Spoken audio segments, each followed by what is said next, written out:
Comme quoi le monde est petit. Euh, C'était mes anciens beaux-parents, entre guillemets, qui me parlaient d'une femme qu'ils connaissaient, qui était une ancienne pilote de ligne et atteinte de la maladie de Lyme. Et il y a peu de temps, sur un site qu'une amie m'a envoyé, j'ai regardé une vidéo sur YouTube d'un médecin et qui parlait de cette Madame Judith Alberta. Donc je la connais pas plus que ça et j'ai quand même acheté le bouquin. Voilà, donc je fais la pub pour elle. Je ne sais pas du tout, j'ai juste, là je commence seulement à feuilleter. Parce que moi, comme je regarde sur l'armoire, je regardais juste si elle en parlait. J'ai juste lu un premier témoignage qui est quand même assez costaud hein, aussi, hein, donc sur la maladie de Lyme. C'est intéressant. Et puis, du coup, je tombe sur le régime paléolithique, hein, je pense, page 175. Et ça me parle parce qu'on me demande quelle est mon alimentation et tout. Et moi, je prends de la protéine. Hein. Je suis limite, j'exagère en disant hyper protéinée, mais je mange de la protéine et puis beaucoup de végétal. Et là, d'ailleurs, voici mon assiette. Désolée, ce sont les restes.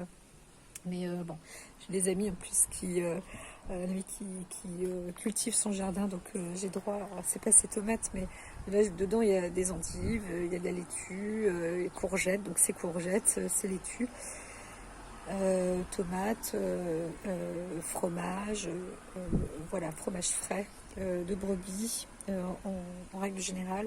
Et moi j'aime bien quand même aussi le pain de seigle complet, ça dépend, des fois je mange pas. Enfin bon, bref, en plus on est en été. Mais pour dire juste qu'elle parle de ce régime paléo, et donc il correspond à la diète ancestrale, je répète, de l'homme qui existait il y a 10 000 ans au paléolithique. Ce dernier se nourrissait de chasse et de cueillette.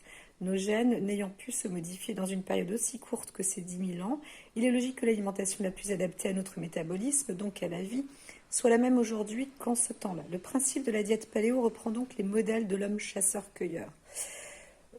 Pourquoi pas? Elle repose sur l'éviction de toutes les céréales, des produits laitiers, une forte réduction des glucides. Ce type d'alimentation est riche en protéines animales, en légumes, en bonnes graisses. Donc en gros, c'est protéines et légumes. Bon. Moi, je sais que les Maasai, par exemple, ne prenaient que... alors, ils prennent du sang aussi, hein, beaucoup, qui font cailler avec, à la rigueur, du fromage, ou alors ils vont manger ils sont très très protéinés et ils ne mangent, pour ainsi dire, quasiment pas du tout de végétal. D'abord, il n'y en a pas. Ensuite, bon, vous trouverez donc les ouvrages du régime. Donc, elle met des ouvrages sur ce type de régime. Alors, moi, je suis ni pour ni contre. Mais ce que je voulais dire, c'est qu'effectivement, je ne, j'ai fait des alimentations. J'étais végétalienne quasiment à un moment. Et je dirais que c'est des types d'alimentation comme ça qui m'ont aidé un peu à choper la maladie. Parce que le corps, quand il commence à avoir des carences, il tombe malade. Hein. Donc, c'est évident, soyons bien réels, hein, nous vivons dans le corps physique avant toute chose. Donc moi quand on va dans la sphère psy, etc., j'y suis et allègrement je monte même en spiritualité comme c'est pas permis. Mais par contre, et parfois même je me dis, ouf, attention, l'ancrage au niveau des pieds. Hein, et j'ai des bons pieds moi, hein, j'ai des pieds bien forts, bien costauds qui savent s'ancrer en général. Donc, ce que je veux dire, avant toute chose, c'est vrai que s'alimenter sans penser que... alors, ici, on va parler des céréales, etc., mais les aliments transformés, de toute manière, c'est ce qu'il y a de plus... peut-être de plus invasif. Et encore, je dois vous avouer que j'ai même du Coca-Cola dans mon frigo et du Nutella. Ouais, voilà. Encore une fois de la pub, ça doit faire bip bip à chaque fois. Euh, mais je, je, ne, je ne pense pas que ce soit ça qui me rende malade. Je dirais que des fois, quand le corps a besoin de sucre, c'est parce que les bactéries, elles récupèrent justement le sucre. Elles ont besoin de se donner beaucoup, beaucoup, beaucoup d'énergie aussi. Et le corps, il en pâtit.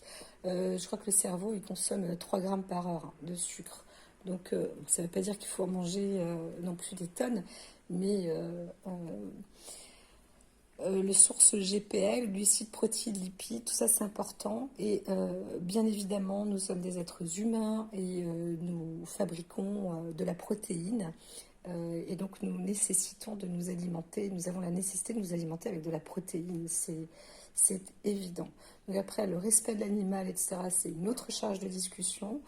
Mais surtout, moi je pense vraiment que des personnes atteintes de maladies comme le Lyme ou qui sont anémiées, franchement, éviter de faire du végétalisme ou végétarisme en disant non, moi je supporte pas la viande, ça me donne. Bon, après chacun, c'est. Mais au moins prenez bien sûr la vitamine B12. Mais bon, la vitamine B12 qu'on a, il n'y a que la couleur qui ressemble à celle du sang.